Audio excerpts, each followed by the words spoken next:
Hi, everyone, and welcome to navigating the new work comp food service classifications. Who knew that they were going to be making these kind of changes? So Darby's our work comp underwriter. Darby Fisher is going to be leading the webinar today. So you'll get a lot of good information from her. She's going to talk about other classifications as well. So that will give you sort of a well-rounded view.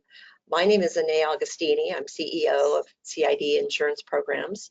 And also I want to introduce Jacob Cole, who's our marketing coordinator and makes sure that everything runs smoothly.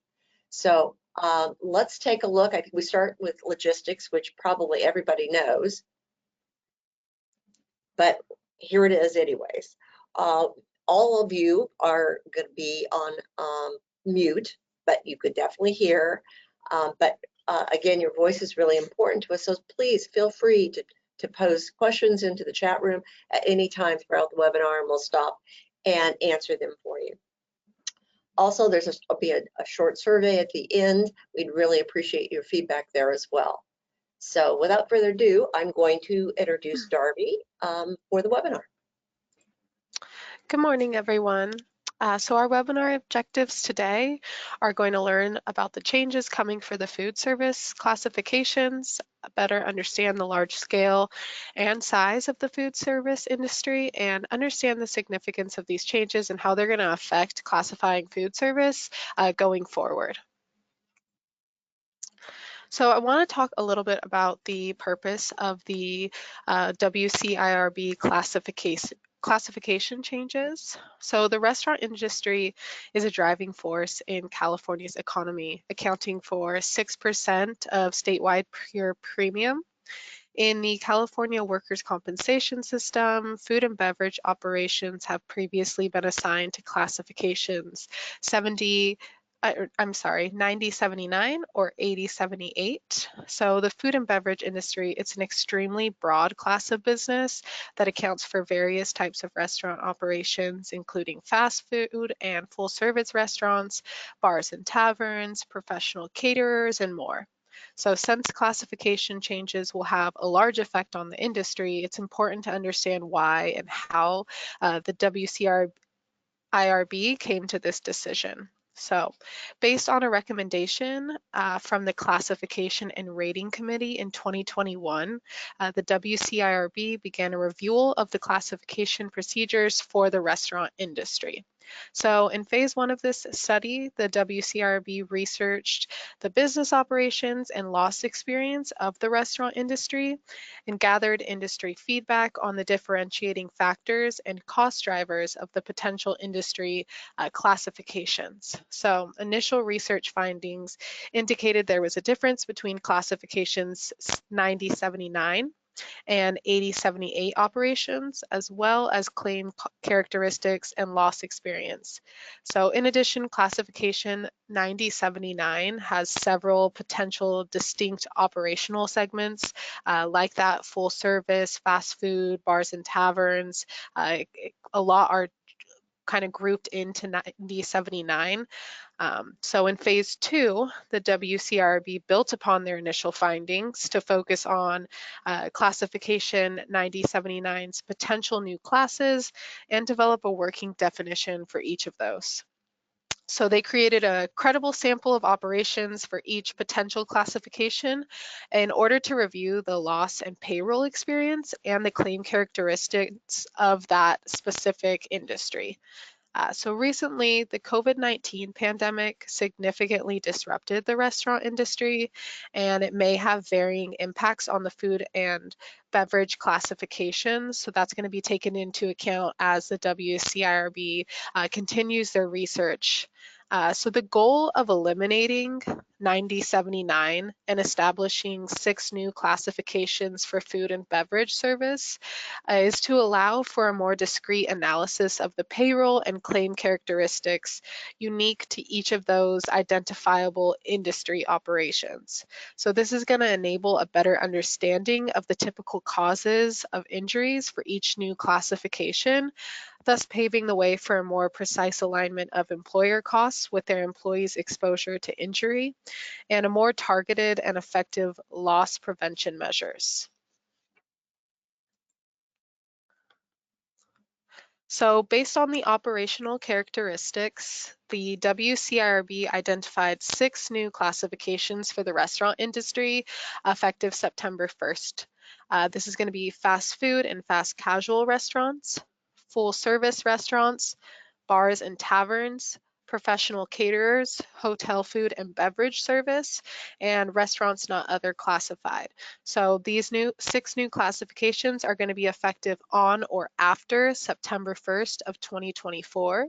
Any policy incepting before this date is going to remain under classification 9079 until their policy term renews. So we're going to go in depth on each of these ones and kind of go over what exact characteristics will be assigned to that classification. So our first 9080, it's going to be restaurants full service. This is defined as business operations with a wait staff and table service, such as fine dining and casual dining establishments. Full restaurant service have permanent wait staff who serve hot or cold food to customers for consumption on the premises. Customers pay for food and beverages after consumption. So while full service restaurants may also provide professional catering services, it's not their primary operation or means of revenue. So you're looking for like that full table service, greeting customers, managing reservations. They may have a host, a busser, seating customers at tables. And then finally, tips and service charges are likely a more significant component of full service restaurants.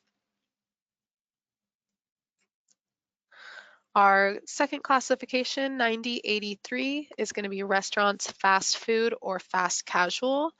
These include limited to no table service. They require customers to pay before eating. These fast food and fast casual restaurants may have franchise locations, and employers may own multiple locations that are open to the public. Fast food and fast casual restaurants prepare and serve hot and cold food and may also pour and serve alcoholic beverages.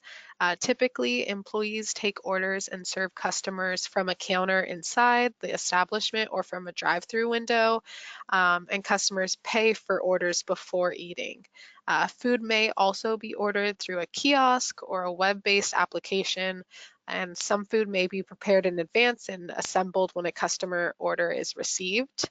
So food and beverages are prepared for immediate consumption on or off the premises and served in disposable containers. So that's going to be our fast food and fast casual 9083 classification. So something like a KFC or a Jersey Mike's, McDonald's, those would all fall under that classification. 9084, it's going to be bars or taverns, not restaurants. So these are defined by a business location that has been issued one of the 3 primary ABC license types for bars and taverns, and that excludes restaurants that serve alcoholic beverages. These are currently the license types available, 3 of which are the primaries, so 42, 48, and 61. So if you're a bar or tavern, you will have one of these licenses, and that is how you're going to know it falls under this classification as well. Of course, bars, taverns, lounges, nightclubs, those are all going to fall under it, and minors, they're not going to be allowed to enter or remain on the premises. So that's how you'll know it's a bars or taverns classification. This next one, it's 9058, hotels, motels, or short-term residential housing specific to food or beverage employees. So they do have that companion class code to 9050, which is the hotel and motel class. But the 9058 is going to be for employees engaged exclusively in the following food or beverage operations in connection with the employer's hotel, motel, or short-term residential housing operation. So preparing or serving food or beverages in connection with the restaurant, bars, or taverns located in the hotel. This will be under 9058, setting up food or beverages in the provision of like continental breakfast, providing room service, restocking in-room refrigerators, on-site catering. These are all going to be a part of classification 9058. Our next one is 9082, which is caterers. Professional caterers are described as business operations hired to provide food and beverage services for a specific event, excluding those brick and mortar locations that serve food or beverages to walk-in customers or full service restaurants that may perform catering as an added service. This is specific to a caterer preparing food in advance of the day of the event at their own location, transporting that food and beverage to the event location, setting it up and warming the food. And they may serve food and beverages to the guests. They'll still fall under that classification. Lastly, transporting the items back to their own location. So professional caterers may employ event production staff to help customers choose a venue, a theme, secure a table, select food and beverages prior to the catered event. And depending on the size of the employer, they may also have employees who engage solely in loading, transporting, and unloading food and beverage items. These are all going to fall under the 9082 catering classification. The remaining operation 9081, restaurants not other classified, belongs to those that could not be definitively identified in the available data as belonging to one of the study segments, and therefore they have all of these types of businesses are going to fall under restaurants not other classified. For example, remaining operations would include donut shops, hot food served in connection with a grocery store or by food trucks, as well as employers whose specified operations could not be definitively identified. So all of those that don't fit into the other classifications are going to be dumped into 9081. So now that we've gotten over the 6 new classifications, I do want to touch on the impact of premium rates and experience mods. So the 6 new classifications for now are going to be combined under a single premium rate. This allows the WCIRB to have time to evaluate the loss data based on the new class codes and also determine the probability of loss. So the WCIRB has indicated that by 2026, they will have enough data to determine whether different rates are appropriate for each of the new classifications. This is going to provide ample time to collect sufficient data reflective of the pandemic and post-pandemic industry operations.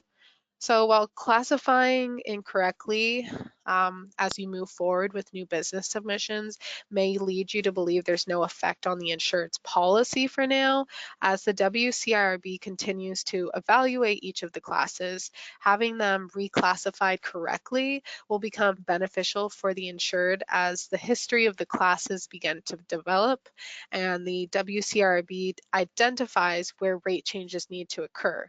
So ultimately, being in a class where the rate is lower because there's less claims in that class of business is going to be favorable for the insurance policy. So the goal ultimately is to reclassify the business correctly in order to improve the rate when those changes do occur in 2026. So as long as the new 6 classifications are combined under one rate, there's going to be no immediate impact on the experience rating for employers that are reassigned to new classifications. So until 2026, experience mods won't be affected. At that point, the WCIRB will reevaluate the data of each of the new classes and determine where changes are appropriate.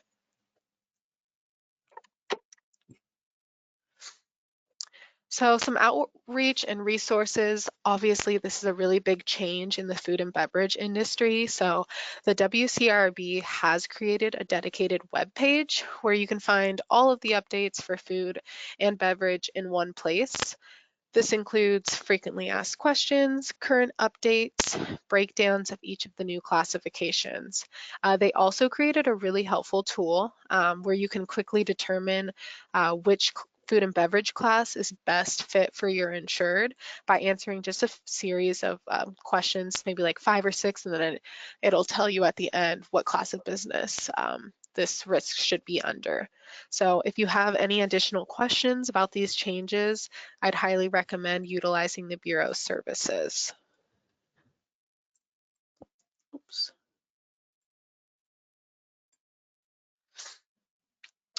So classifying a new risk is imperative to successfully obtaining accurate new business terms with the ability to manage the account throughout the renewal. So it all starts with ensuring you have the best understanding of the business operations.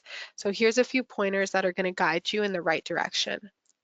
Understanding the risk thoroughly in order to have it classified correctly, especially with the changes to food and beverage industry, but also with all classes of business. So receiving an Accord 130 that just states restaurant on the description section, it's not going to suffice anymore, as specific information on the business operations will be required to classify correctly.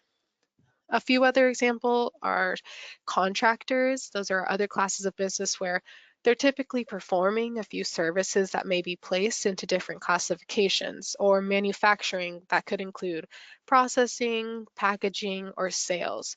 So having a detailed description of the business operation and the associated payroll will help to accurately classify and minimize the time for you to receive a quote. Another helpful resource is obtaining the insured's website or social media site to gain a more in-depth understanding of the business and promote additional conversation with the insured regarding services that may have not previously been discussed. For example, I received an application that listed just landscaping operations. There wasn't anything else on the 130. However, I was able to find their business website, and as I was looking through, I noticed that they also perform tree trimming, which is an entirely different classification.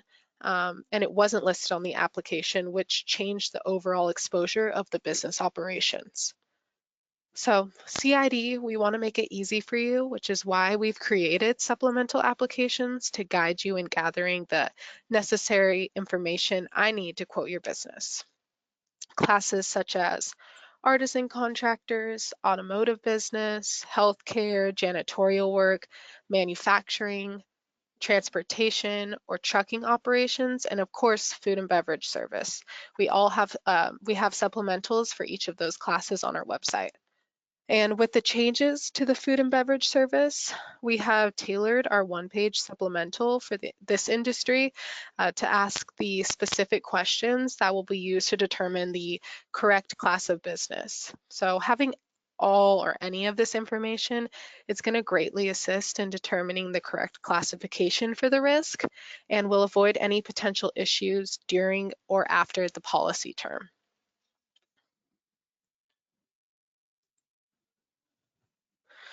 So the key to building a successful book of business is writing a variety of sizes and premium. I've indicated the trending classes of business for sizes small through large that we're writing competitively right now.